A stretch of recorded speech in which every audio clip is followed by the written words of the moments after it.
더 이상 어떤 몸으로 부활하게 되는지 궁금해하지 않아도 되겠죠?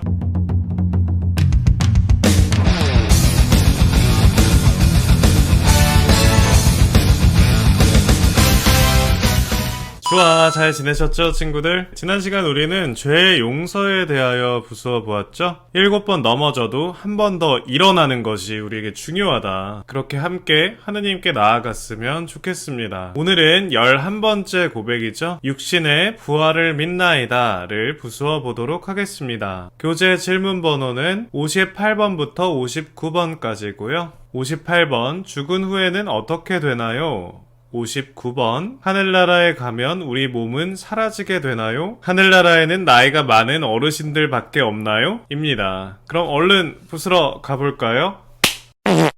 네, 여러분 잘 아시다시피 우리 카톨릭 교회는 부활을 믿죠. 부활이라는 것은 잠깐 죽었던 몸이 살아나는 소생하고는 다르죠. 정말 새롭게 다시 사는 것, 그것이 부활인데 그 근거를 어디서 찾냐면 예수님의 부활에서 찾는 거죠. 예수님께서 죽음을 이기시고 부활하셨다. 그래서 부활은 우리 카톨릭 교회의 가장 중요한 핵심이에요. 예수님의 부활이 없다면 우리가 여기 있을 이유가 없다. 예수님은 당신의 부활을 통해서 죽음을 다스리시는 주인임을 보여주셨고 우리 또한 그분처럼 죽음이 끝이 아니라 부활할 거야 라고 말씀을 해주신 거죠. 나는 부활이요 생명이다. 나를 믿는 사람은 죽더라도 살 것이다.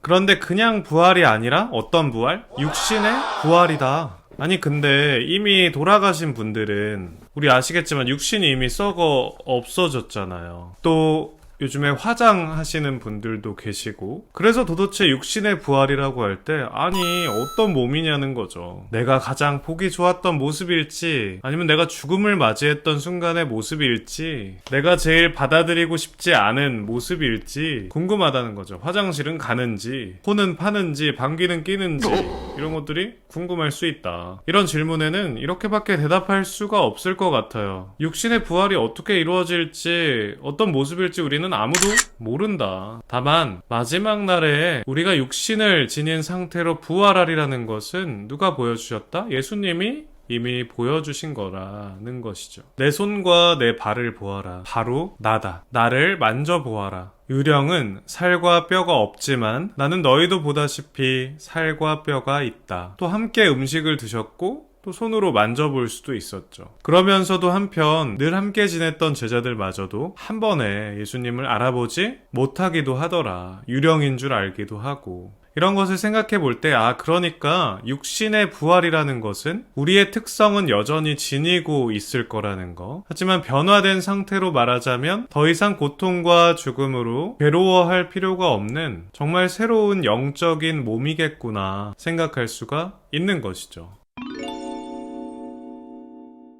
육신의 부활이라고 했을 때 우리는 두 가지를 생각하면 좋겠다는 거예요. 첫 번째는 다른 누구도 아니고 지금의 내가 부활하는 거다. 무슨 말이냐면 우리가 지금까지 만나고 느끼고 맛보고 경험했던 그렇게 많이 생각하면서 성장해 왔던 내가 부활하는 것이다. 두 번째는 그런데 그 육신의 부활에서 육신이라는 것이 우리가 생각하는 육신이라기보다는 정말 새로운 몸, 영적인 몸이 될 것이다. 그것이 어떻게 이루어질지 어떤 모습일지 아무도 모르지만 튤립을 생각할 수 있어요. 튤립의 둥근 뿌리를 바라볼 때 어두운 땅에서 그 뿌리가 어떤 아름다운 꽃으로 자라나게 될지 아무도 알지 못하지만 정말 아름답게 자라나듯이 우리의 새로운 육신이 어떤 모습일지는 모르지만 아름답고 영광스러운 모습일 것이다. 하느님 보시기에 아름다운 모습일 것이다. 바오로 사도도 이야기하죠. 비천한 것으로 묻히지만 영광스러운 것으로 되살아납니다.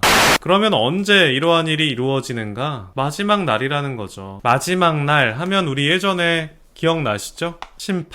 심판하면 같이 따라왔던 개념들 종말, 재림 이런 것들이 있었죠. 죽은 후에 몸은 썩어 없어지지만 영혼은 하느님께 가게 될 거예요. 우리는 하느님을 만나서 끝이 없는 새로운 삶을 살게 될 것이다 라고 희망할 수 있죠. 물론 우리는 먼저 개별적인 심판을 통해서 우리가 하느님과 만날 수 있는 상태가 될 때까지 정화의 시간을 거쳐야겠죠. 분명한 것은 우리는 하느님께 나아갈 것이고 마지막 최후의 심판 때에 부활한 육신과 결합될 것이며 영원히 하느님과 함께할 수 있다. 기억해보죠.